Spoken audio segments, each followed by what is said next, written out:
Hello everyone, তো কি বানাচ্ছি বলো তো? কার কার ছোটোবেলাকার কথা মনে পড়ছে বলো তো দেখি। ওকে আমি কোনো অ্যাক্টিভিটি থেকে আটকাই না, বাট যেটা ওর পক্ষে খারাপ, যে এখানে নোংরা আছে যেও না, বা কিছু এটা নোংরা হাত দিও না, কিন্তু কি সেগুলো সবসময় খাটে না।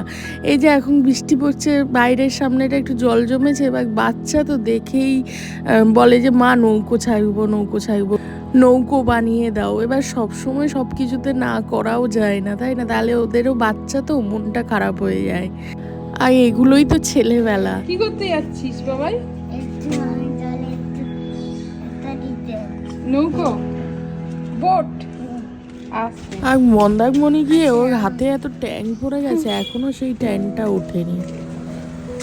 ব্যাস নিয়ে এখন বাবু মশাই যাচ্ছে নৌকো ছাড়তে, আমাদের নৌকো ছাড়া হয়ে গেছে। এবার ওকে ভাসিয়েই ছাড়বে ও, মানে ভাসছে না কেন, যাচ্ছে না কেন, এটা ও কোশ্চেন।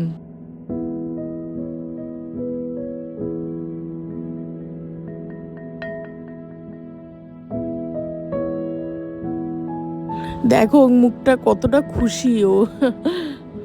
একটু ঘরে এসেছিল, কিন্তু ও আবার দেখতে গেছে যে কি হচ্ছে, নৌকোটা চলছে কিনা। শেষে যাতে হাত না দেয় এরকম একটা কাঠি দিয়ে দিয়েছি, ওইটা দিয়ে ও চালাচ্ছে। মানে এই ছোট্ট ভিডিওটা কেমন লাগলো জানিও।